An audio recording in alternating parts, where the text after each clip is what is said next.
Tahukah saudara bahwa kita tengah hidup di era yang para ahli sebut sebagai era postmodern, di mana era ini sangat dipengaruhi oleh pandangan postmodernisme yang mempengaruhi cara pandang khususnya generasi muda saat ini, bahkan mempengaruhi cara mereka memandang kehidupan spiritual. Dari berbagai sumber yang menjelaskan tentang postmodernisme, dapat disimpulkan bahwa postmodernisme adalah cara pandang dan juga gaya hidup yang menentang atau selalu mempertanyakan segala sesuatu yang dulu tidak pernah dipertanyakan, yaitu dari hal ilmu pengetahuan, suatu kebenaran, dan bahkan penentuan otoritas. Pandangan ini umumnya bersifat skeptis dan lebih memprioritaskan pengalaman dan perasaan pribadi. Contohnya, mereka berpendapat bahwa kebenaran itu ada tapi tidak bersifat absolut, melainkan tergantung pengalaman dan perasaan tiap orang. Hal ini sangat berpengaruh terhadap pandangan mereka dalam berbagai hal.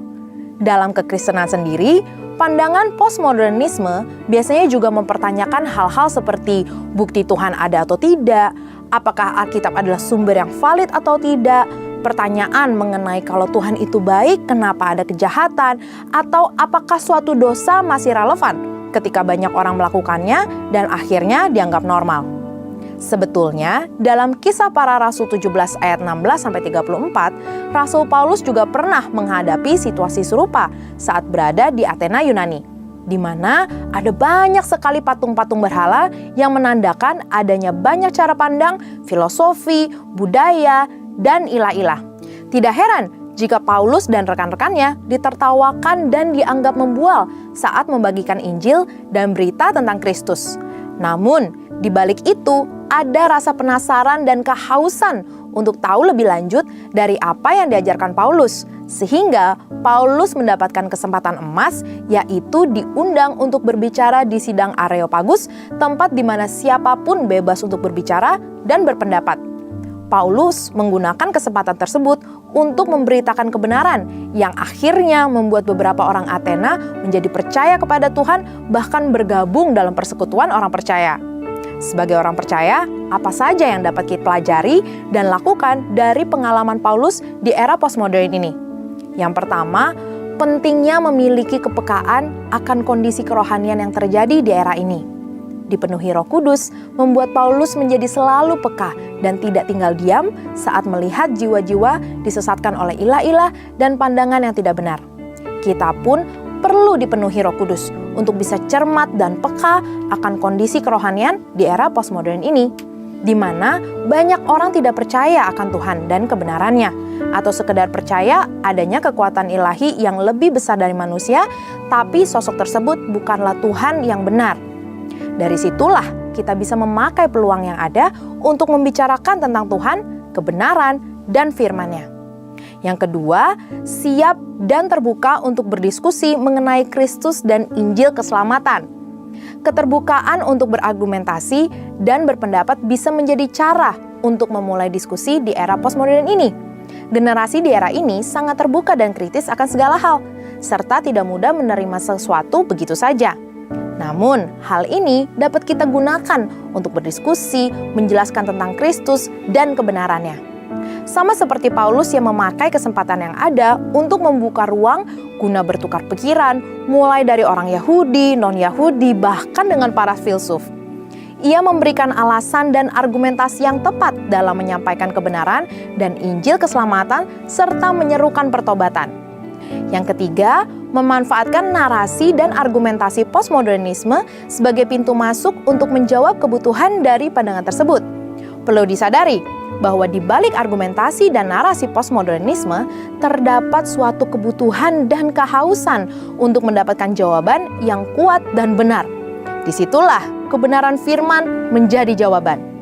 Paulus mengerti akan hal ini, sehingga ia menggunakan situasi yang ada untuk menjawab kehausan warga Athena. Begitupun di era postmodern, saat anggapan akan berbagai pandangan dan ilah-ilah adalah sama, justru hal itu membuka peluang untuk kita untuk menjelaskan mengapa Yesus Kristus yang kita sembah berbeda dari ilah manapun. Tantangan akan pandangan-pandangan postmodernisme ini janganlah dipandang sebagai sesuatu yang harus dihindari, tapi justru sebagai pintu untuk bisa berdiskusi terbuka, berbicara mengenai kebenaran dan keselamatan dengan tetap saling menghormati satu sama lain. 1 Petrus 3 ayat 14 berkata, "Jangan takut dan gentar untuk membagikan kebenaran, sebab dipenuhi Roh Kudus memberikan kita keberanian dan hikmat untuk berkata-kata dengan tepat, sehingga siap menjelaskan iman kita dengan lemah lembut, hormat, dan penuh kasih Allah." Saudara, untuk penjelasan lebih lengkap dari tim teologi kami, silakan scan QR Code atau buka link yang ada di atas. Tuhan Yesus memberkati.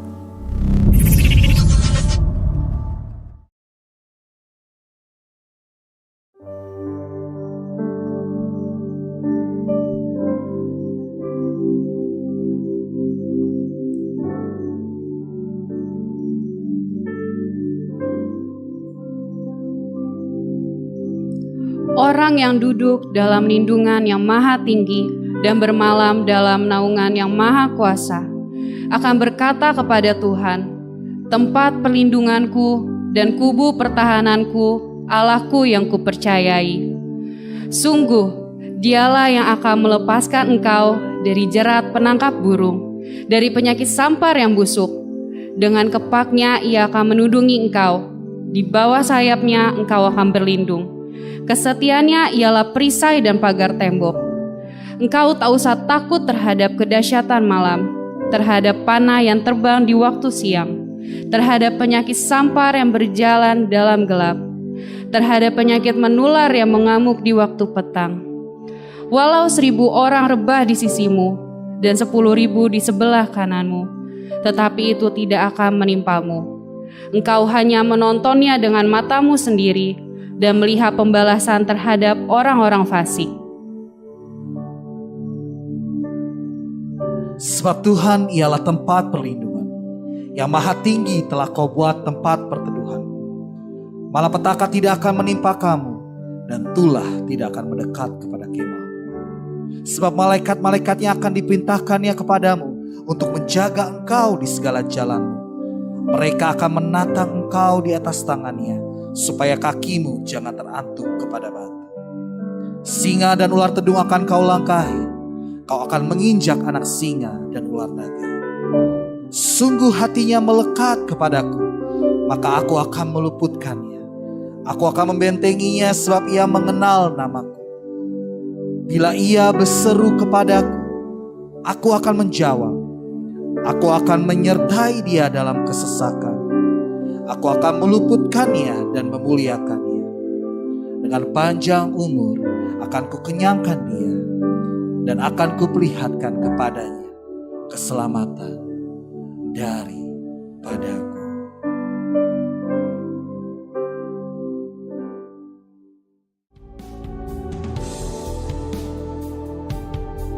Pentakosta ketiga adalah pencurahan Roh Kudus yang dahsyat di zaman ini melebihi yang terjadi di Azusa Street. Pentakosta ketiga akan mengakibatkan penuaian jiwa yang terbesar dan yang terakhir sebelum Tuhan Yesus datang kembali. Pentakosta ketiga akan membangkitkan generasi Yeremia, yaitu anak-anak muda yang dipenuhi Roh Kudus, cinta mati-matian kepada Tuhan Yesus, tidak kompromi terhadap dosa, dan akan bergerak untuk memenangkan jiwa.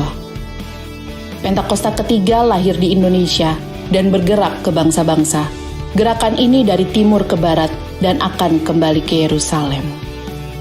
Pentakosta ketiga akan memberikan kuasa untuk menyelesaikan amanat agung, dan setelah itu Tuhan Yesus datang kembali.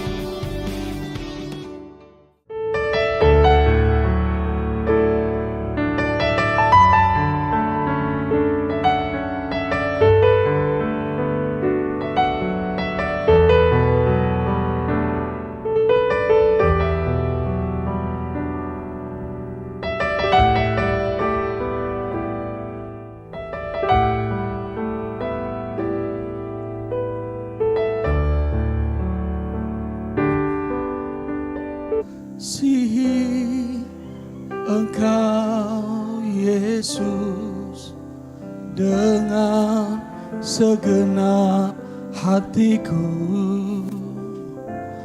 Aku mengasihi mengasihi Engkau Yesus dengan segenap jiwaku.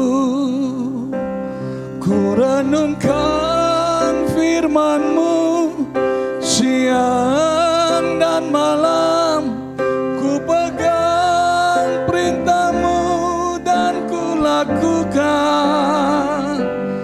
Engkau tahu ya Tuhan, tujuan hidupku hanyalah untuk menyenangkan hati-Mu.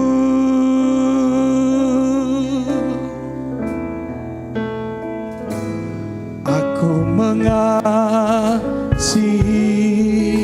Engkau Yesus dengan segenap hatiku. Aku mengasihi Engkau Yesus dengan segenap jiwaku. Ku renungkan firman-Mu siang dan malam, ku pegang perintah-Mu dan ku lakukan. Engkau tahu ya Tuhan, tujuan hidupku hanyalah untuk menyenangkan hati-Mu. Mari kita bagi diri bersama-sama, katakan. Ku renungkan firman-Mu siang dan malam, ku pegang perintah-Mu dan ku lakukan. Oh, Engkau tahu ya Tuhan, tujuan hidupku hanyalah untuk menyenangkan hati-Mu. Oh, ku renungkan firman-Mu siang dan malam, ku pegang perintah-Mu dan ku lakukan. Oh, Engkau tahu ya Tuhan, tujuan hidupku hanyalah untuk menyenangkan. Oh, ku renungkan firman-Mu siang dan malam, ku pegang perintah-Mu dan ku lakukan. Engkau tahu tujuan hidupku hanyalah untuk menyenangkan hati-Mu. Menyenangkan hati-Mu. Menyenangkan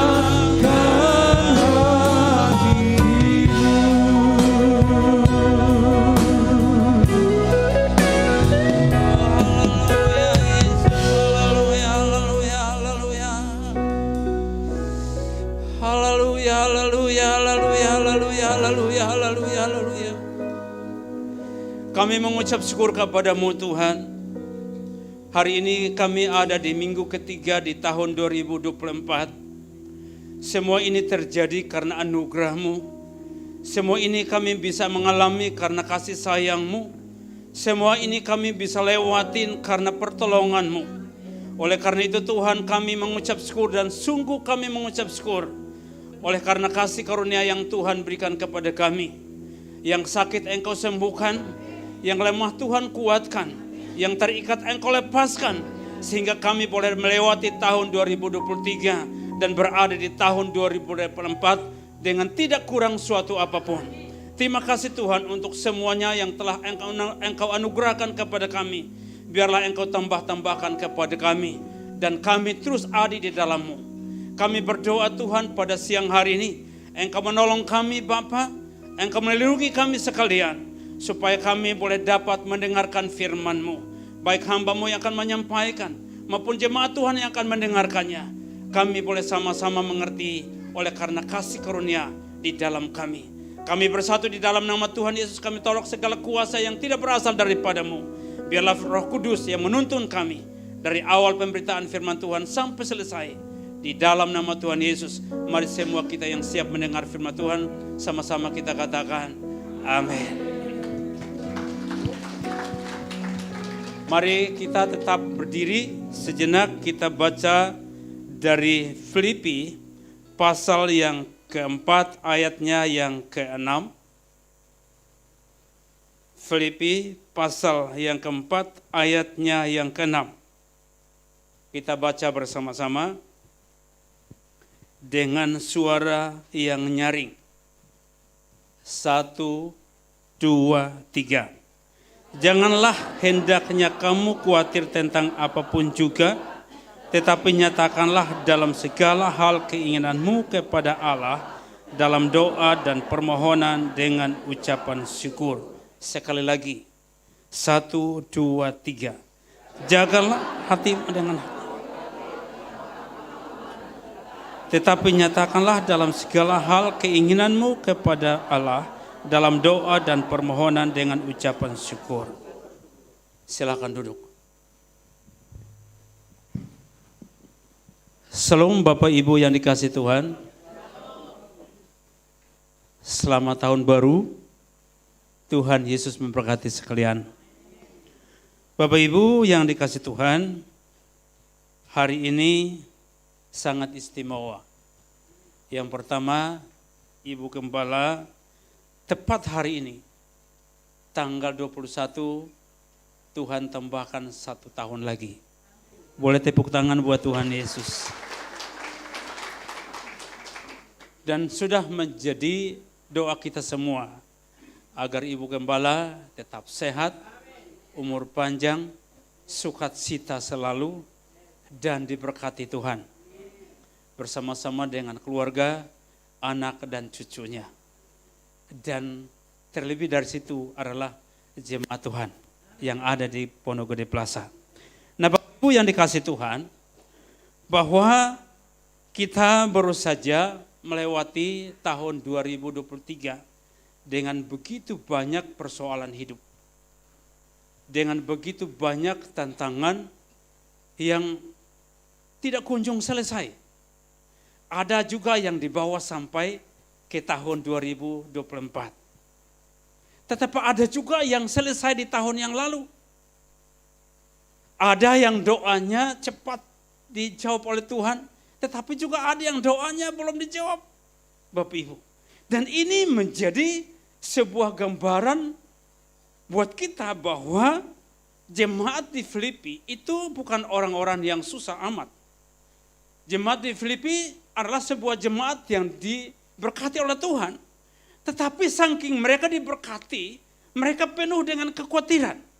Karena itu Rasul Paulus mengingatkan mereka bahwa janganlah hendaknya kamu khawatir tentang apapun juga, tetapi nyatakanlah dalam segala hal keinginanmu kepada Allah dalam doa dan permohonan dengan ucapan syukur. Ada poin di sini mengingatkan kepada orang-orang di Filipi supaya jangan khawatir. Demikian juga kita di sini yang baru saja kita dihentar dari tahun 2023 ke tahun 2024 ini, tentu kita semua masing-masing masih banyak pergumulan yang belum dijawab. Amin. Boleh angkat tangan yang doa sekali doa langsung dijawab Tuhan. Yang sekali doa langsung dijawab Tuhan. Ternyata tidak ada. Amin. Doa itu adalah sebuah proses dan Tuhan itu mengasihi kita. Saking mengasihi kita, Dia tunda-tunda doa kita. Saya berikan tema buat kita siang hari ini adalah Tuhan tak selalu menjawab doa. Tuhan tak selalu menjawab doa. Nah saudaraku yang dikasih Tuhan, Tuhan memang tidak selalu menjawab doa. Artinya dalam pengalaman kita berdoa lalu dengan proses lalu Tuhan menjawab. Amin. Tapi kadang juga begitu berdoa, kadang-kadang saking Tuhan mengasihi kita, belum berdoa, baru niat dalam hati, Tuhan sudah jawab. Tuhan sudah jawab. Dan itu banyak terjadi dalam pengalaman hidup kita. Dari masa muda kita sampai usia kita, masing-masing kita bisa mengukur sendiri usianya berapa hari ini. Kalau Ibu Gembala sudah pasti. Amin.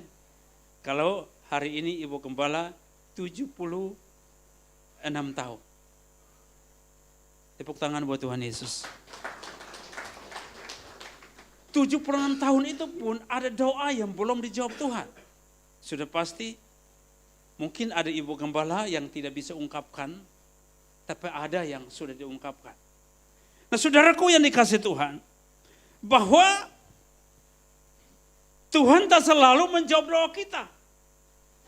Saya ingin menjelaskan begini, kalau saja Tuhan menjawab seluruh doa kita, maka dunia ini akan tambah kacau.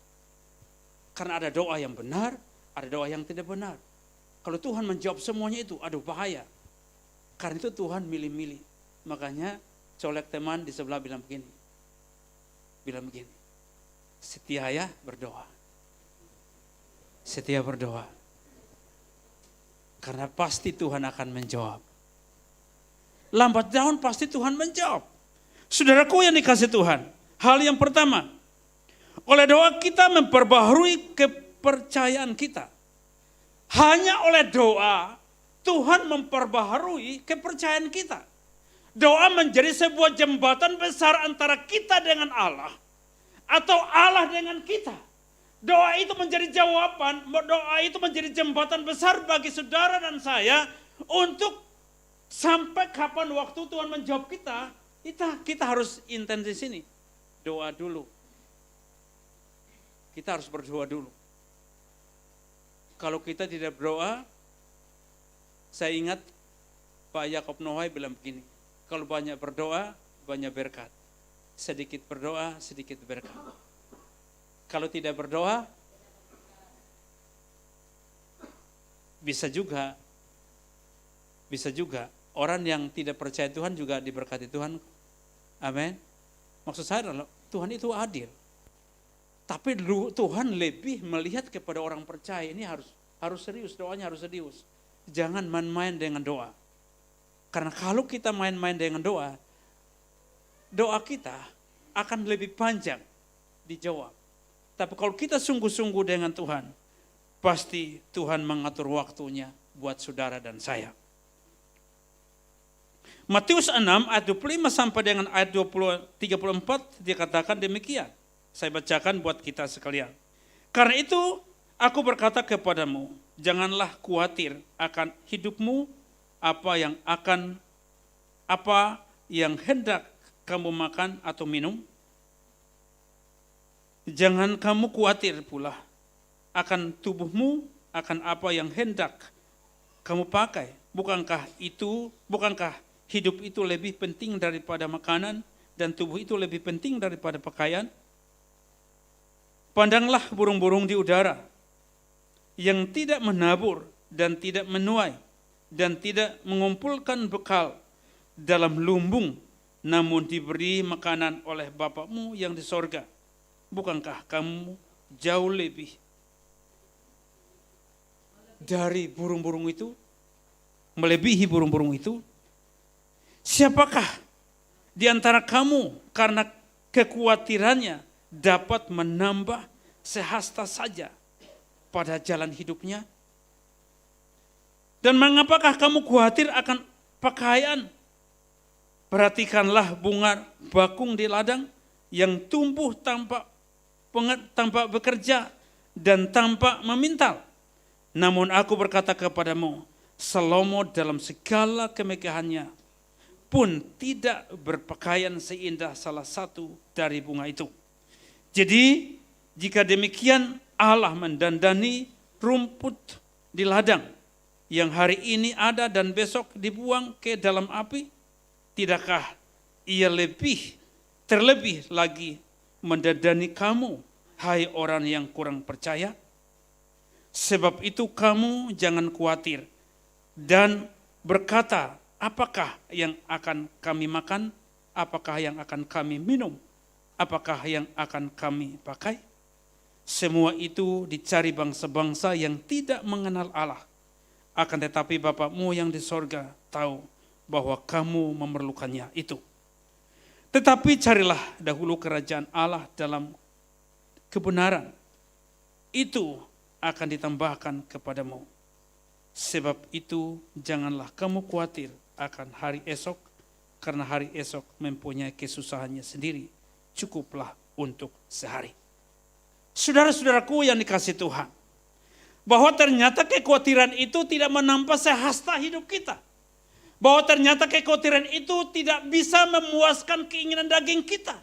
Bahwa ternyata makanan dan pakaian yang kita miliki itu pun tidak membuat kita untuk menambah kehidupan kita. Tetapi Allah yang kita tidak lihat dengan mata, yang kita imani di dalam hati kita, dialah yang mensanggupi kita untuk mengalami, merasakan, dan mengenal Dia dalam perbuatan yang ajaib dalam hidup kita sehari-hari. Bapak Ibu yang dikasihi Tuhan, proses pembelajaran iman dalam setiap kita berbeda-beda. Tapi Tuhan justru mendidik kita, melatih kita untuk kita mengenal Dia secara pribadi melalui proses hidup itu. Maka kalau Anda sakit, saya sakit, kita sakit, jangan buru-buru bilang begini, Tuhan sembuhkan saya. Bilang saja begini, Tuhan cukupkanlah kehendak-Mu dalam aku. Supaya aku mengenal-Mu secara pribadi di dalam proses ini. Saya tidak tahu Bapak Ibu pernah berdoa minta penyakit atau tidak. Tapi saya sudah berdoa, cukup pusing-pusing saja. Akhirnya Bapak Ibu, saya berdoa tahun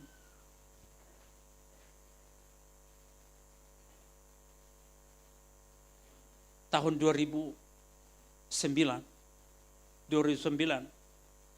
saya minta sakit. Cukup pusing saja. Waktu itu saya darah rendah Bapak Ibu. Jadi setelah saya berdoa, saya tidak ingat doa ini lagi. Bahwa saya memang pernah berdoa seperti itu.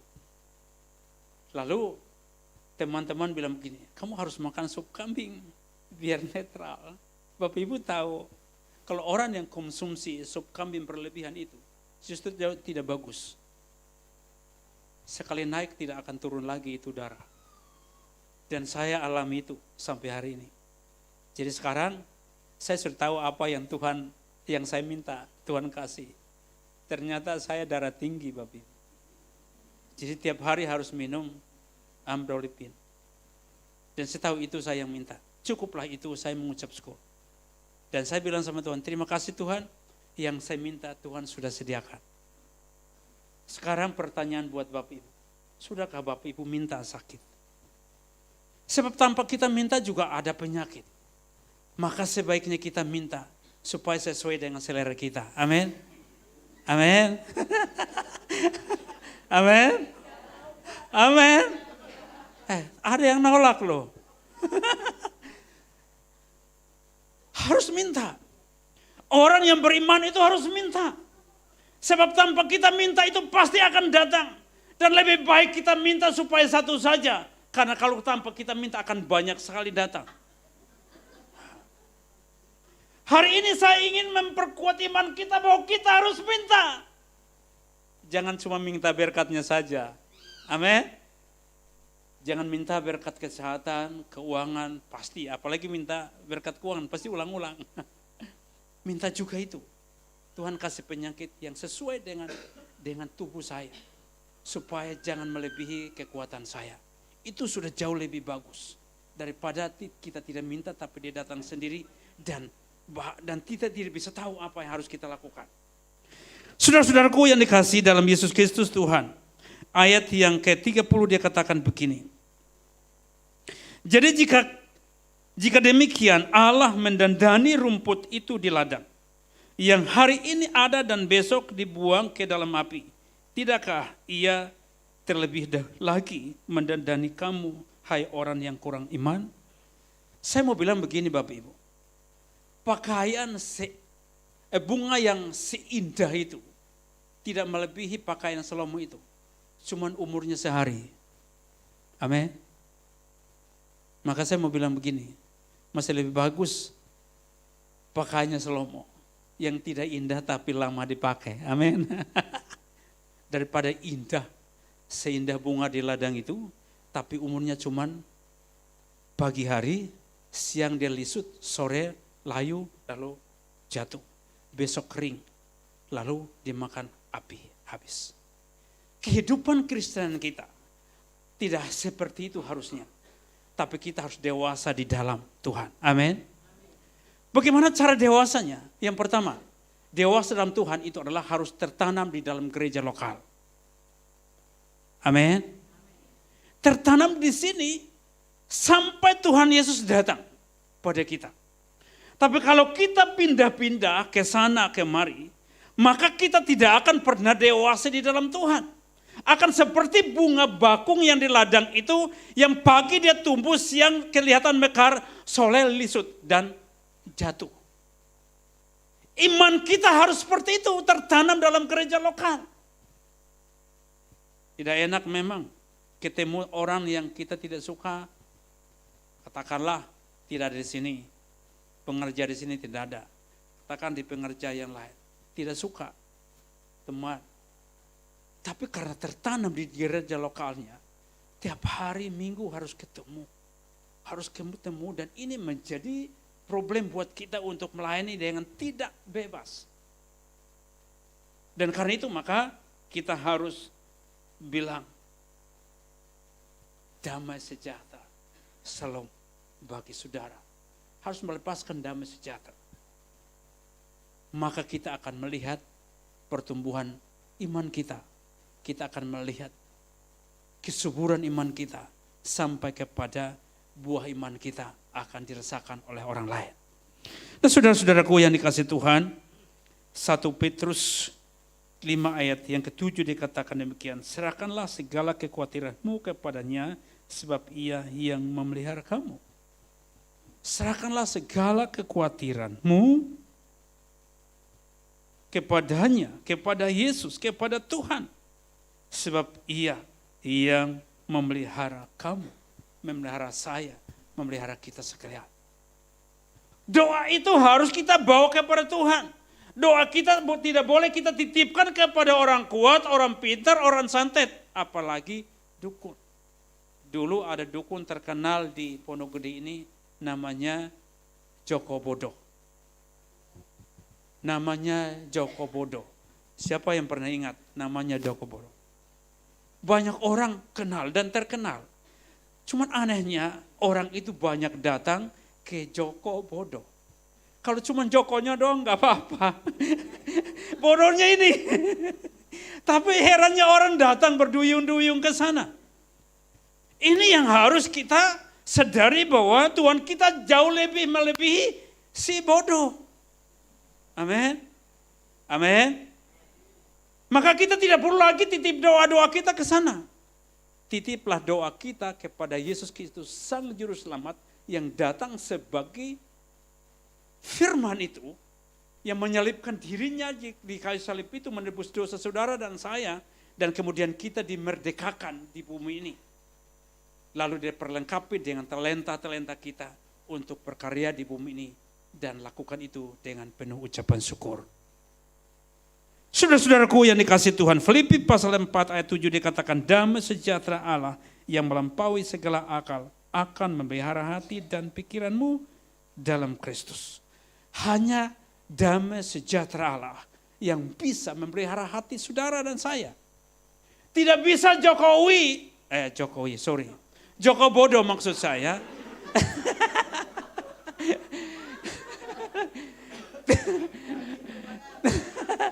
Tidak bisa Joko Bodo itu memberikan damai sejahtera buat saudara dan saya. Hanya Yesus saja yang memberikan damai sejahtera itu. Untuk apa kita kayak si bodoh itu? Jangan sebut Joko lagi. Nanti salah. Jangan lagi kayak si bodoh itu. Karena si bodoh itu menyesatkan kita. Membutakan kita. Dan menyesatkan kita untuk tidak bisa mengikatkan diri kita dengan Allah. Saudara-saudaraku, jemaat Tuhan yang dikasihi. Mari kita meminta damai sejahtera dari Allah. Dari Yesus Kristus Tuhan. Yang telah mengorbankan dirinya dan memberikan penolong bagi saudara dan saya. Karena penolong itu ada di sekitar kita, ada di hati saudara. Dan hati saya, dia tidak ada lagi terpisah-pisah dari kita. Hanya kita seringkali yang memisahkan diri kita dengan Roh Kudus. Karena ada kepentingan kita, karena ada keinginan kita. Karena keinginan pribadi kita lah yang menggeser kita keluar dari damai sejahtera itu. Tapi yang saya ingin menyampaikan kepada kita bahwa kita harus meminta damai sejahtera itu dari Tuhan saja. Jangan ke si bodoh. Saudara-saudaraku yang dikasihi Tuhan. Poin yang kedua, damai sejahtera Allah akan mengawal hati dan pikiran. Jadi di poin ini Bapak Ibu, hanya Tuhan yang mengawal hati. Hanya Tuhan yang memimpin saudara. Hanya Tuhan yang menolong saudara. Kalau tahun kemarin, tidak saja bukan Tuhan, maksud saya kalau bukan Tuhan yang menolong kita, tidak mungkin kita sampai ke tahun 2024 ini. Di minggu yang ketiga ini. Tidak mungkin. Dan kalau kita hari ini ada di sini bukan karena hasil usaha kita. Semuanya itu karena kasih karunia dari Tuhan. Semua itu karena kasih karunia dari Tuhan. Karena itulah kita harus bersyukur kepada Tuhan. Meminta damai sejahtera itu. Supaya damai sejahtera itu mampukan kita. Yesaya pasal 26 ayat 3 dikatakan, yang hatinya teguh kau jagai dengan damai sejahtera. Sebab kepadamulah ia percaya. Yang hatinya teguh. Hanya khusus yang hati teguh. Yang jujur. Yang tidak menggeser imannya ke kiri atau ke kanan. Hati yang teguh hanya kepada Tuhan. Yang tidak menggantungkan imannya kepada harta dan kekayaannya. Yang tidak menggantungkan keimannya kepada anak-anaknya yang berhasil. Lalu yang tidak berhasil tidak mau. Kan ada orang tua memilih-milih anak. Kalau anaknya berhasil ada kecenderungan hatinya terpihak ke sana. Tapi kalau anak yang tidak berhasil itu lalu mengabaikan hatinya. Mengurangi hatinya. Hati-hati kita di sini. Ini iman kita teruji di sini. Kalau kita menggantungkan harapan kita ke sana, maka ini harus kita melihat kekristenan kita di sini. Di mana? Dewasa rohani kita di mana? Saudara-saudaraku yang dikasihi Tuhan. Hati yang teguh itu orang yang tidak berkompromi dengan dosa. Hati yang teguh itu orang yang tidak memilih-milih persoalan. Tapi dia berjalan lurus ke depan. Dan menyelesaikan masalahnya. Bukan mengingkari masalahnya. Melupakan masalahnya. Dia harus berjalan maju. Dan tidak mundur. Tidak melarikan diri dari tantangan. Kolose pasal 3 ayat 15. Hendaklah damai sejahtera Kristus memerintah dalam hatimu. Karena untuk itulah kamu telah dipanggil menjadi satu tubuh. Dan bersyukurlah. Hendaklah kita semua yang sering bilang gini, aku anak Tuhan. Aku orang Kristen. Lalu salib di sini gede banget. Harus menjadi saksi buat Tuhan. Jangan kita bilang kita Kristen, kita percaya Tuhan, tapi kehidupan kita tidak sejalan dengan ungkapan kita. Maka kita harus sejalan, Bapak Ibu yang dikasihi Tuhan, hendaklah damai sejahtera Kristus memerintah di dalam kita. Memerintah di dalam saudara, memerintah di dalam saya, memerintah dalam komunitas kita, memerintah dalam keluarga kita, memerintah di sekolah, di usaha, di pekerjaan, di bisnis, dan lain sebagainya. Kalau Tuhan yang mengendalikan kita, kalau Tuhan yang memerintah atas kita, maka semua yang kita lewati itu, walaupun penuh dengan kerikil, walaupun penuh dengan jalan yang terjal, tapi Tuhan akan memampukan kita melewati semua itu dengan tidak terasa sakit. Saudara-saudaraku, jemaat Tuhan yang dikasihi, karena itu bersyukurlah, karena kita sudah mengundang Roh Kudus untuk memerintah di dalam kita. Bersyukurlah dan terus bersyukur.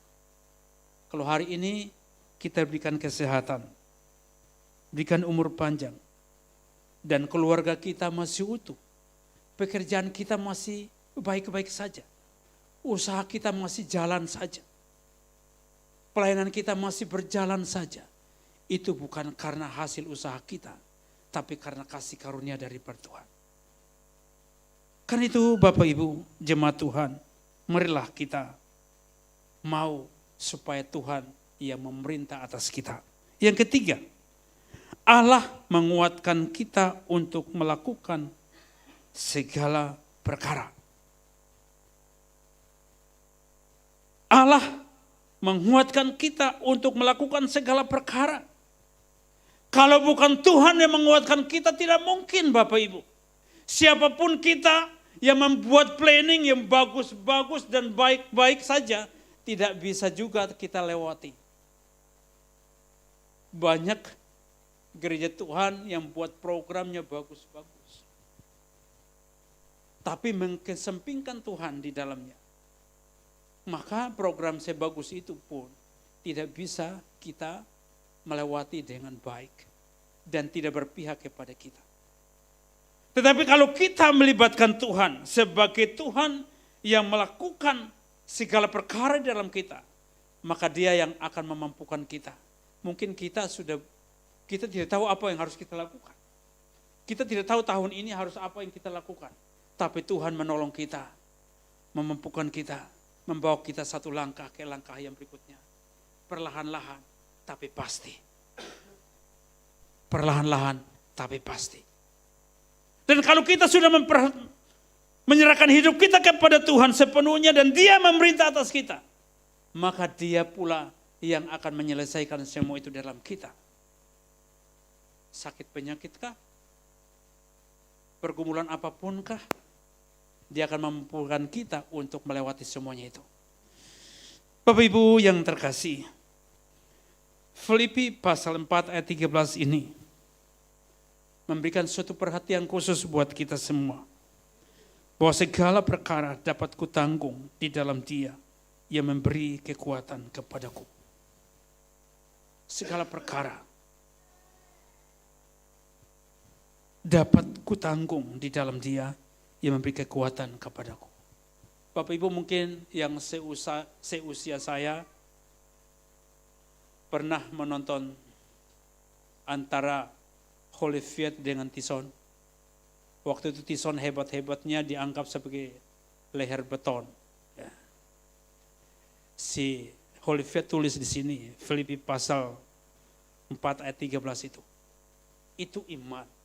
Dia tulis di handskun yang ikatan putih di sini. Dia mempermelukan Tyson. Sangat memperlukan Tyson. Karena Tyson telah beralih dari keimannya kepada iman yang lain. Dan Tuhan menyatakan pembelaan buat Holyfield. Dan hari itu Tyson dipermalukan sampai hari ini. Sampai hari ini Bapak Ibu. Kalau Bapak Ibu baca sejarahnya hari-hari, dia jadi orang yang susah. Jadi orang susah. Yang saya ingin sampaikan kepada kita, sekali percaya Yesus, tetap percaya Yesus. Amin. Supaya kita jangan dipermalukan. Kalau kita yang main-main dengan Tuhan, pasti dipermalukan Bapak Ibu. Berbeda, Tuhan melatih iman kita, berbeda dengan Tuhan mempermalukan kita. Beda, itu makna yang berbeda. Kalau Tuhan melatih iman kita itu berbeda. Tuhan izinkan tapi Tuhan pulihkan. Amin. Tuhan kembalikan dengan total dan semua itu tidak ada sisanya. Tapi Tuhan mempermukan itu banyak sisanya. Banyak sisanya. Nah saudara-saudaraku yang dikasihi Tuhan. Efesus pasal 3 ayat 16 dikatakan, aku berdoa supaya ia menurut kekayaan kemuliaannya menguatkan dan meneguhkan kamu oleh rohnya di dalam hatimu. Aku berdoa supaya ia, Rasul Paulus berdoa supaya Tuhan Yesus menurut kekayaan kemuliaannya, menurut kekuatan dan meneguhkan kamu oleh rohnya di dalam hatimu. Jadi Rasul Paulus berdoa untuk orang-orang di Efesus supaya apa? Supaya diteguhkan iman mereka, menguatkan iman mereka, dan jangan goyah imannya. Kalau datang masalah tidak mengeluh. Bapak Ibu yang dikasih Tuhan, orang Kristen yang mengeluh itu artinya orang yang tidak punya kekuatan iman. Mengeluh itu ada batasannya. Tapi melebihi batasan itu artinya kita mengejek-ejek Tuhan. Saya mau sampaikan ini. Orang yang mengeluh berlarut-larut di dalam proses mengeluh berkepanjangan itu namanya mengejek Tuhan, kuasa Tuhan. Hati-hati dengan kita. Mulai hari ini kita tidak mengeluh berkepanjangan. Sekali boleh manusiawi, tapi melebihi itu berarti tidak manusiawi lagi. Kita keluar dari batas kemanusiaan kita yang tidak bergantung harapan kita kepada Kristus. Dan akhirnya kita berdiri sendiri. Dan ini bahaya buat kita yang kita bilang kita ini Kristen. Jangan mengeluh. Yang keempat, kita menerima rahmat. Kasih karunia dan pertolongan yang tepat pada waktunya saat kita membutuhkan. Bahwa Bapak Ibu yang dikasih Tuhan, memang Tuhan tak selalu menjawab doa. Tidak selalu. Tapi bagi orang yang percaya dan menggantungkan harapannya kepada Tuhan, waktu dia sakit di tengah malam itu tidak ada uang. Tidak ada harapan memang. Tapi ada gerakan dari hati, di hati maksud saya, kamu harus ke dokter, kamu harus ke dokter. Dan waktu ke dokter, ada saja berkat di tengah malam itu. Di tengah malam itu ada pertolongan Tuhan. Apakah kita yang bisa membuat semuanya itu? Tentu tidak. Karena harapan kita kepada Tuhan itulah Dia membuat segala sesuatu itu memungkinkan kepada kita untuk menyatakan kemuliaannya buat kita. Karena itu saudara-saudaraku yang dikasih Tuhan, maka Ibrani pasal 4 ayat 16 dikatakan demikian. Sebab itu marilah kita dengan penuh keberanian menghampiri takhta kasih karunia, supaya kita menerima rahmat dan menemukan kasih karunia untuk mendapat pertolongan kita pada waktunya. Rahmat Tuhan atau pertolongan Tuhan yang tak terbatas itu akan datang kepada orang-orang yang menggantungkan harapan mereka pada Tuhan. Sebab itu saudara-saudaraku yang dikasih Tuhan, marilah kita semua yang hari ini Tuhan menolong kita dari tahun yang lalu, masuk di tahun yang baru ini. Ini masih baru tahunnya, baru 3 minggu hari ini Bapak Ibu. Masih baru dan masih panjang. 1 tahun itu 365 hari. Dan kita baru masuk ke hari yang ke-21. Masih sisa banyak hari-harinya di sana. Kita tidak tahu apa yang akan terjadi di sana. Kita tidak tahu kapan Tuhan datang kepada kita. Karena itu kita harus bangkit menjadi terang. Di tengah-tengah kehidupan kita, lingkungan kita. Di tengah-tengah bermasyarakat kita, harus kita bangkit menjadi terang. Bukankah ini adalah satu tema nasional GBI Gatot Subroto? Dan saya tidak tahu di sini temanya sama atau beda. Oh, tahun ini adalah berjaga-jagalah. Berarti bangkit menjadi terang dan berjaga-jagalah. Jadi bangkit dan menjadi terang, jangan saya udah terang lalu tidak berjaga-jaga. Menjadi bebas. Enggak begitu, harus kita bangkit menjadi terang dan berjaga-jaga. Kalau di kampung sawah, menang untuk menjadi saksi. Ya. Jadi kalau menang, ya harus bersaksi. Jangan menang lalu diam-diam. Kalau bangkit dan terang harus berjaga-jaga, Bapak Ibu. Colek di sebelah kirimu, bilang gini, berjaga-jagalah. Ya. Sebab, ayo bilang bersama saya, sebab di tetangga ada mobil baru. Jangan ikutin. Bilang sama temanmu, jangan ikutin. Nah, itu berjaga-jaga. Kalaupun Tuhan kasih, lain ceritanya. Tapi kita bukan berlomba-lomba ikut tetangga. Amin. Amin. Iman kita harus jalan lurus ke depan. Kekhawatiran itu justru membuat kita jatuh dan tidak berdaya. Tapi ketika kita menyerahkan hidup kita kepada Tuhan, menerima rahmat. Waktu kita menyerahkan hidup kita kepada Tuhan, maka kita akan menerima rahmat Tuhan. Waktu rahmat itu datang kepada kita, Bapak Ibu. Ada firman Tuhan bilang begini, waktu kita tidur, Tuhan itu mengambil berkat-berkat dari kaum Kedar dan Nebayot itu, dipindahkan kepada kita. Hebat gak itu? Hebat gak itu? Makanya kita harus tinggal dan percaya pada Kristus Yesus. Tapi saya tidak bilang begini, tidur terus lalu tidak bekerja. Tidur, kalau pulang kerja harus kita tidur beristirahat, amin. Lalu besok pagi kita bangun dan siap berangkat kerja. Jangan kebanyakan tidur, nanti berkat itu dipindahkan lagi kepada mereka yang tidur tepat waktu. Tidak nonton TV lama-lama, apalagi main game lama-lama. Besok pagi tidak bisa lihat dengan jelas karena matanya buram. Banyak main game itu Bapak Ibu, mata buram.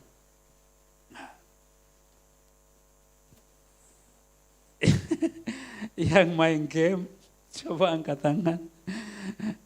Saya tidak bilang Anda berhenti, tapi cukup-cukuplah. Karena itu juga bagian dari hiburan. Cukup-cukuplah. Kalau yang seusia saya, kalau kebanyakan main game, matanya buta. Jadi jangan ikutan anak-anak. Biarkanlah anak-anak mereka. Kita orang tua cukup baca yang besar-besar saja. Nah, jadi saya tidak lihat lagi. Yang terakhir Bapak Ibu. Yang terakhir. Kita yakin bahwa Allah turut bekerja di dalam segala sesuatu untuk mendatangkan kebaikan. Ini penting. Kita harus yakin. Jangan sampai tidak yakin. Kita harus percaya. Jangan sampai tidak percaya. Kita harus pastikan diri kita bahwa benar-benar kita percaya sama Tuhan Yesus. Jangan bergantung sama suami atau sama istri yang harus tiap waktu ayo berdoa. Tapi kita punya motivasi sendiri. Ada jam doa kita sendiri. Selain daripada mesbah keluarga, kita punya sendiri Bapak Ibu. Ini harus komitmen. Jangan kita diajak-ajak. Jangan kita digiring-giring baru kita bilang kita Kristen. Tapi kita harus membangkitkan Kristenan kita di dalam diri kita sendiri. Baru disebutnya, ini anak Tuhan. Ini anak Tuhan. Nah saudara-saudaraku yang dikasih Tuhan, Filipi pasal 4 ayat 11 dikatakan, ku katakan, ini bukan karena kekurangan. Sebab aku telah belajar mencukupkan diri dalam segala keadaan. Saya ulangi, ku katakan ini bukan karena kekurangan. Sebab aku telah belajar mencukupkan diri dalam segala keadaan. Nah saudaraku yang dikasih Tuhan, Paulus membagikan isi hatinya kepada jemaat di Filipi. Bahwa ini bukan karena kekurangan. Paulus itu bukan karena memang miskin, enggak juga. Dia berkelimpahan. tetapi dia belajar untuk mencukupkan diri dengan segala keadaannya. Makanya dia dari kota lain ke kota lain dengan mencukupkan dirinya seadanya. Jadi tidak apa maksud saya, tidak kelihatan seperti harus kaya dulu baru melayani Tuhan, tidak. Seadanya kita. Kalau memang kita dipanggil untuk melayani, ya melayani. Ada panggilan itu ada 3. Pertama 30%, 60%, dan 90%. Tergantung saudara ada di mana. 30% kah? 60% kah? Atau 90%?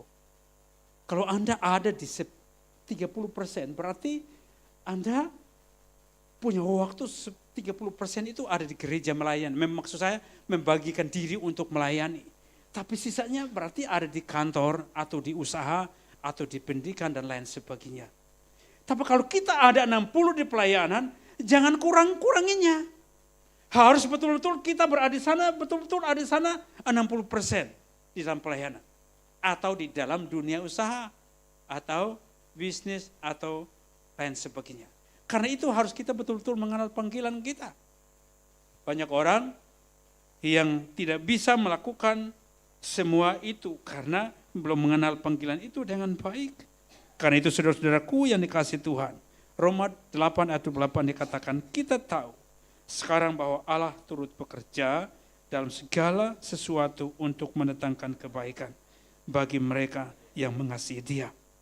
Yang pertama harus mengenal panggilan tadi. Waktu kita mengasihi Tuhan itu sesuai dengan panggilan kita. 60%, 30%, 60%, atau 90% kita ada di sana. Kalau ini kita tahu benar Bapak Ibu, maka kita bekerja di sana, kita melayani di gereja tidak menjadi masalah.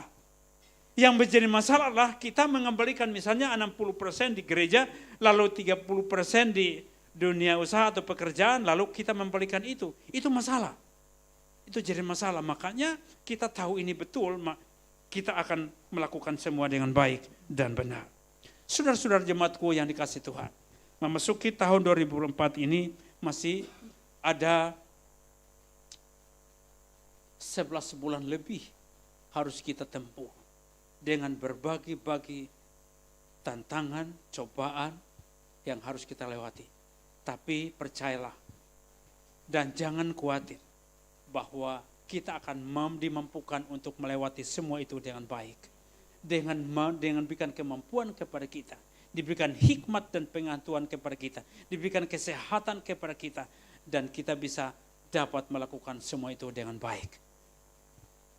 Yang sangat terakhir Bapak Ibu, ada satu kesaksian dari sebuah tim imam musik. Saudara-saudaraku, mereka ini adalah orang-orang yang betul-betul menyerahkan seluruh hidup mereka, total. Ibadah 5 kali mereka tetap melakukannya bertahun-tahun. Dan selama bertahun-tahun mereka melakukan itu dengan setia dan tidak mengurangi waktu mereka sedikit pun. Tetapi Bapak Ibu, ternyata mereka diam-diam dari antara mereka itu. Ada WL di sana, ada bass di sana, ada keyboard di sana, ada drumming di sana, dan semua lengkap di sana. Mereka ini semua diam-diam ternyata dari mereka itu semuanya ada doa yang tidak terjawab. Ada yang sudah terjawab, tapi mereka itu masing-masing ternyata diam-diam belum ada yang terjawab doa mereka. Nah, saudaraku yang dikasihi Tuhan, di suatu waktu mereka dalam doa bersama, tidak tahu entah kenapa tiba-tiba dari hati mereka terbuka. Saya ini doa saya belum dijawab Tuhan. Doa saya belum dijawab Tuhan. Dan ternyata mereka semua satu tim itu masing-masing ada doa mereka tidak terjawab. Lalu mereka menulis satu syair untuk menggambarkan pengalaman hidup mereka. Waktu itu saya cari apakah ini penulis tunggal atau tidak, ternyata tidak. Mereka sama-sama menulis syair ini. Dia bilang begini, tak selalu Tuhan menjawab doa, namun Dia beri yang terbaik di waktu yang tepat. Izinkanlah Tuhan untuk bekerja yang mustahil menjadi mungkin oleh karena percaya.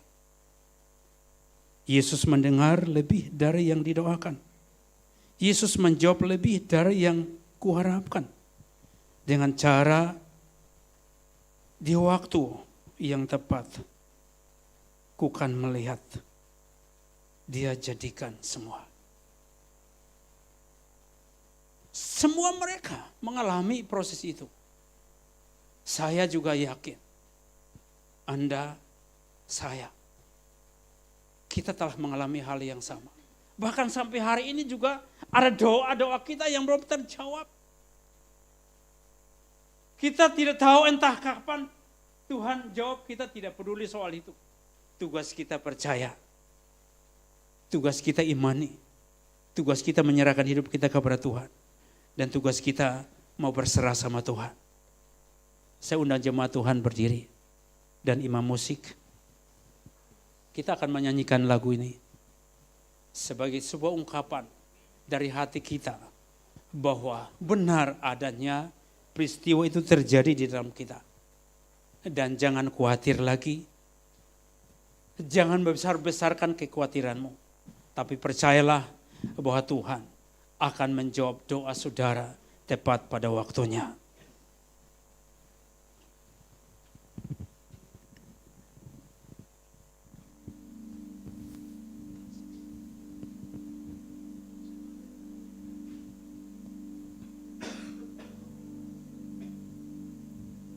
Sambil Anda menutup matamu dan melihat pokok-pokok doamu,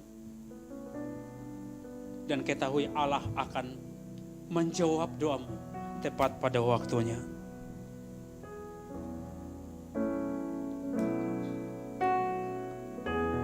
Selalu Tuhan menjawab doa, namun Dia beri yang terbaik di waktu yang tepat.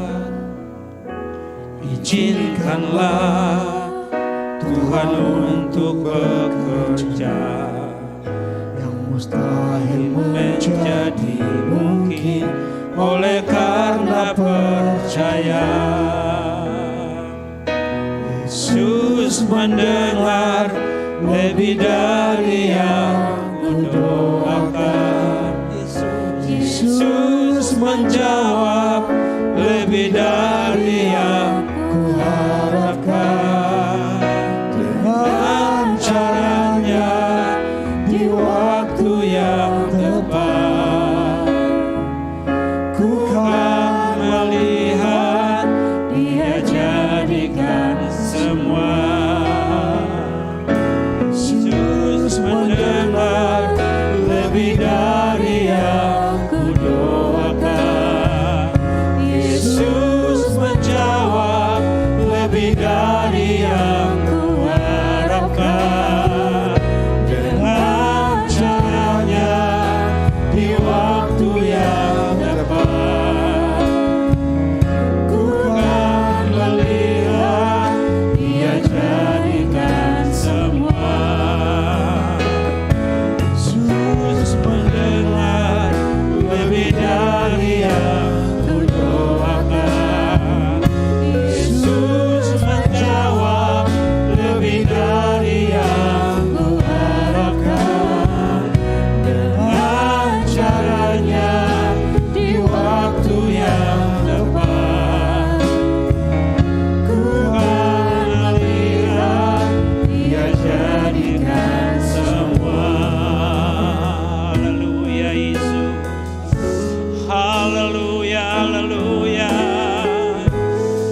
Haleluya, haleluya, haleluya. Oh, haleluya, haleluya, haleluya. Terima kasih Bapa, terima kasih Yesus. Oh, haleluya, haleluya, haleluya, haleluya, haleluya, haleluya, haleluya, haleluya. Glory, glory, glory, glory, glory, glory, glory, glory, glory, glory, glory, glory, glory. Terima kasih Bapa, terima kasih, terima kasih, terima kasih, terima kasih. Kami mengucap syukur kepadamu Bapa di sorga. Oleh karena perbuatan-Mu yang ajaib, Engkau telah menjawab doa-doa kami. Dan Engkau mendengarkan setiap doa kami. Sekalipun Engkau izinkan sebuah proses terjadi dalam hidup kami. Seakan-akan doa kami belum terjawab. Dan doa itu memang benar belum terjawab. Tapi iman kami berkata, sudah Engkau menjawab doa kami. Di dalam nama Tuhan Yesus Kristus. Engkau berkati umat-Mu Tuhan di tempat ini. Berkati usaha dan pekerjaannya. Berkati rumah tangga dan keluarganya. Berkati studinya dan berkati bisnisnya. Kami percaya hanya di dalam nama Tuhan Yesus Kristus Engkaulah penjawab doa yang ajaib. Kami mengucap syukur di dalam nama Tuhan Yesus Kristus. Haleluya. Amin.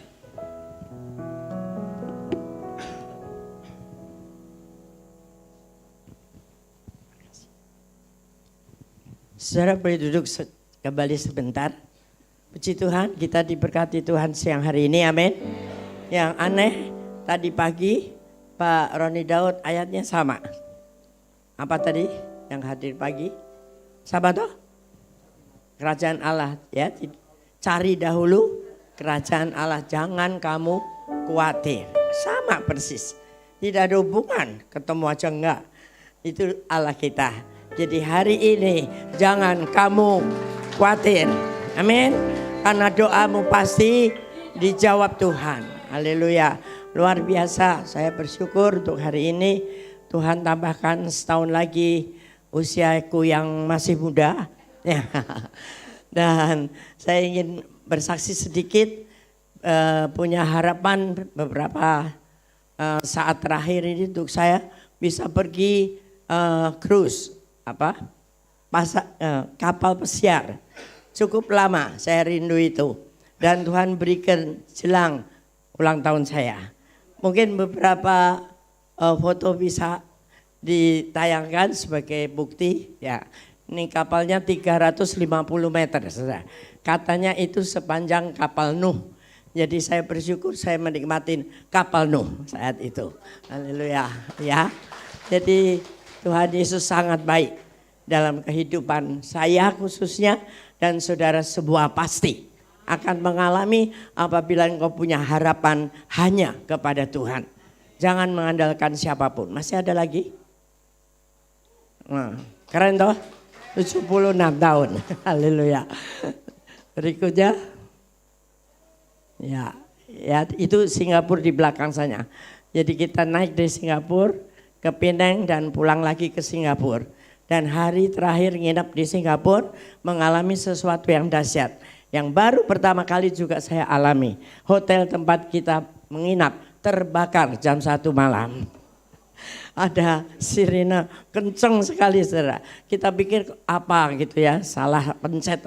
Sampai 3 kali. Jadi akhirnya kita lihat bahwa memang benar-benar kita suruh turun semuanya. Dan itu ya ngeri-ngeri sedap itu ya. Tapi di dalam hati kita semua tidak ada kekhawatiran yang berlebihan ya, walaupun ada juga yang handphonenya tertinggal karena buru-buru gitu ya. Tapi dalam hati saya merasa bahwa itu hanya bagian sana sedikit, tidak akan jadi besar. Dan Tuhan memang dahsyat luar biasa. Itu runway-nya cuma 2 saudara ya. Tapi cepat sekali dan akhirnya dalam waktu yang kurang dari 1 jam kita sudah boleh kembali ke atas. Beri kemuliaan buat Tuhan Yesus yang luar biasa. Yang selalu memberikan yang terbaik bagi kita. Walaupun yang terbaik itu belum tentu baik buat kita. Sementara itu tidak baik, terus anggap itu terbaik buat kita. Sehingga Tuhan mampukan kita untuk melakukan segala sesuatu ke depan dengan harapan mata kita tertuju kepada Tuhan, harapan yang penuh kepada Tuhan. Kampung Sawah juga diberkati Tuhan, sebentar lagi akan mulai merenovasi rumah yang dibeli untuk gereja Tuhan di sana. Sekali lagi beri kemuliaan buat Tuhan Yesus. Mari kita bangkit berdiri kembali dan nyanyikan terima kasih Tuhan.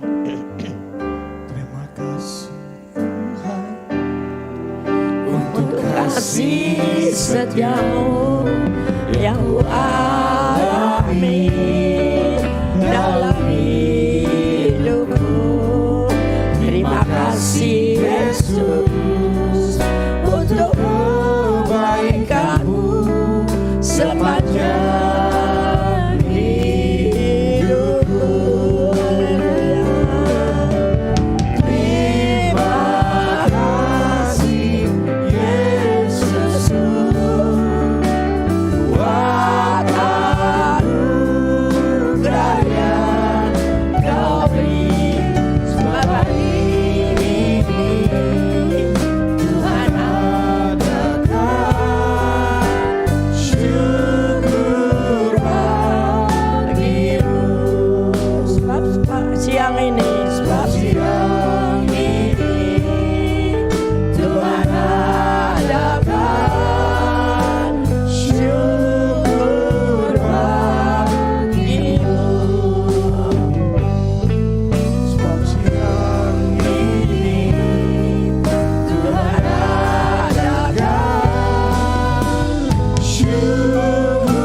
Terima kasih juga untuk para pengerja, anak-anak muda, departemen musik juga sudah mengadakan satu pernak-pernik yang luar biasa. Di bawah juga ada foto booth bersama Ibu Gembala katanya di sana ya. Jadi saudara boleh bersukacita hari ini, tapi tidak ada kuenya. Hanya ucapan syukur aja kepada Tuhan karena Tuhan baik untuk kita semua. Amin. Mari kita arahkan tangan kepada hambanya Bapak Jonathan yang 2 hari lalu juga berulang tahun. Ya, haleluya. Umur berapa Pak? Muda ya? 59. Wah, masih sangat jauh dari saya. Baiklah, Tuhan akan memberkati kembali apa yang sudah ditaburkannya di tempat ini. Karena Tuhan selalu baik. Engkau akan diberkati berlipat kali ganda di dalam penggembalaan di kampung sawah bersama istri, Ibu Sri dan juga anak-anak semua. Tuhan, Engkau perkembangkan pekerjaanmu di kampung sawah menjadi berkat bagi semua orang di sana. Demikian juga Tuhan, kesehatan yang sempurna yang Kau turunkan, umur panjang di tangan kanan dan di tangan kirinya kekayaan dan kehormatan. Terima kasih untuk berkat Tuhan yang terturah atasnya sehari ini sampai seterusnya. Terima kasih Bapak, dan mari kita akan arahkan hati kepada Tuhan untuk bawa pulang berkat Tuhan, yaitu damai dan sejahtera yang berlimpah-limpah, kasih anugerah yang dahsyat dari Allah Bapa di surga, dan teruslah berjanji untuk makin hari makin intim dengan Tuhan di dalam Roh Kudus-Nya mulai dari hari ini sampai Tuhan datang kembali menyelesaikan amanat agung Tuhan bersama-sama di dalam nama Tuhan Yesus Kristus. Yang setuju katakan bersama-sama amin. Selamat hari Minggu, Tuhan Yesus memberkati. Bapak Ibu Saudara bisa duduk dulu sebentar. Ibu Gembala juga boleh duduk kembali sebentar di tempat duduknya. Oke, shalom Bapak Ibu Saudara. Jadi hari ini saya ingin kasih clue Bapak Ibu Saudara ya. Jadi kan udah tahu ya hari ini banyak yang ulang tahun kayaknya. Terutama hari ini spesial ada yang ulang tahun gitu kan ya. Jadi Bapak Ibu Saudara saya ingin kasih tahu ada clue lagi Bapak Ibu Saudara. Hari ini kita mau berikan satu kejutan gitu Bapak Ibu Saudara ya. Tapi udah gak kejutan kali ya, udah ngomong soalnya. Cluenya yang pertama, dia adalah seorang yang sangat kita kenal Bapak Ibu Saudara. Puluhan tahun mungkin. Mungkin ada yang belasan tahun, ada yang puluhan tahun. Dan dia juga adalah seorang pemimpin. Pemimpin dari sebuah gereja Bapak Ibu Saudara. Kira-kira siapa ya Bapak Ibu Saudara ya? Siapa ya Bapak Ibu Saudara ya? Siapa ya Bapak Ibu Saudara ya? Siapa ya Bapak Ibu Saudara ya? Aduh, cluenya ada di saya. Cluenya ada di saya. Dan dengan ini saya akan mengundang Happy birthday, happy birthday. Tunggu. Happy birthday Pak Jonathan Tala. Maju ke depan Pak Jo. Maju ke depan sini Pak Jo. Happy birthday to you. Maju ke depan. Maju ke depan. Happy birthday to you. Hey. Happy birthday, happy birthday, happy birthday to you. One more time. Happy birthday to you. Happy birthday to you. Happy birthday, happy birthday, happy birthday to you.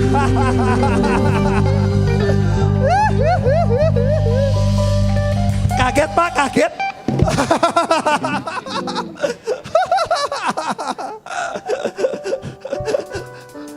Boleh sih Pak. Jadi Bapak Ibu Saudara, tanggal 18 Januari tadi sudah disebutkan umur 59 tahun Pak Jonathan Talan berulang tahun. Dan juga Bapak Ibu Saudara yang gak diketahui, Pak James tanggal 11 Januari dan Fanny tanggal 5 Januari. Kasih kuenya. Saya boleh mengundang Ibu Gembala, boleh doain mereka enggak? Jadi di sini ada Pak James yang berulang tahun tanggal 11, Fanny tanggal 5. Oh nggak salah usianya 26 tahun kata maminya. Pak Jo 59 tahun. Boleh Pak Ibu Gembala boleh doain dulu Bu Gembala, silakan. Oh, dia udah kayak pangeran ya, Pak Jo ya. Oh, tiup lilin dulu deh, tiup lilin dulu ya. Tiup lilin biar gak kelamaan ya. 1, 2, 3. Oke. Fadi sama Pak James kaget juga kan? Kaget. Padahal mau buat Pak Jo. Oke, silakan Ibu Gembala. Mari Bapak Ibu Saudara kita ikut doakan bersama. Hari yang luar biasa. Mari kita arahkan tangan sekali lagi. Mari bangkit berdiri dan kita berdoa. Bapak sekali lagi hamba-Mu menyerahkan Pak Jonathan Talan dalam penggembalaan di Kampung Sawah. Supaya Tuhan terus memimpin dan mengarahkan hati dan pikirannya untuk dituntun oleh Tuhan di dalam penggembalaannya. Terima kasih Tuhan, berkat-Mu turut berlimpah atas hamba-Mu ini. Kekuatan, kesehatan yang sempurna dan semuanya Tuhan berikan sesuai dengan rencana dan kehendak Tuhan. Terima kasih untuk anaknya Fani, juga Engkau berkati Tuhan, sudah bertambah setahun lagi usianya, yang membantu menolong di dalam pelayanan di sana.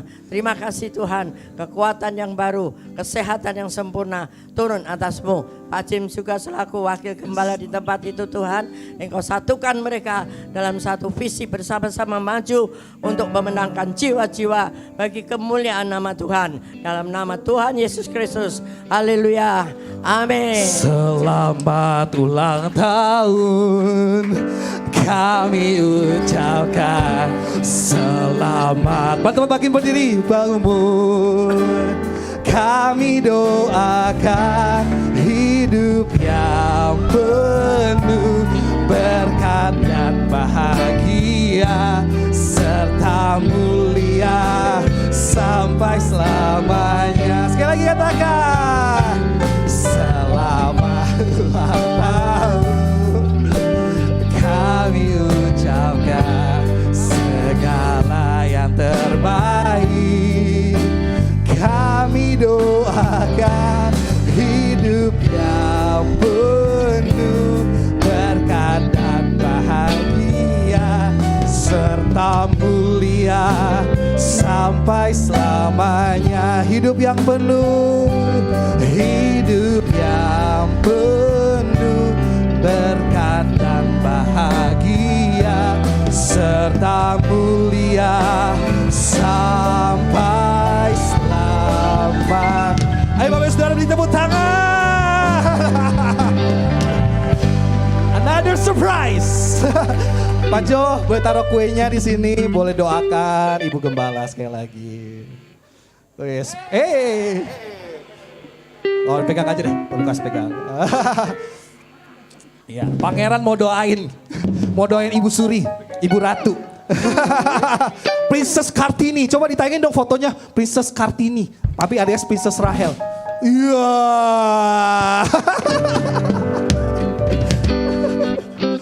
Oh tisu, oke. Jadi Bapak Ibu Saudara hari ini spesial ibadah 2. Kalau tadi ibadah 1 Ibu Gembala jadi caleg Bapak Ibu Saudara. Nanti lihat ya, nanti lihat di rekamannya. Ibadah kedua Ibu Gembala jadi Kartini Bapak Ibu Saudara. Terima kasih buat tim multimedia khususnya Nathan. Silakan Pak.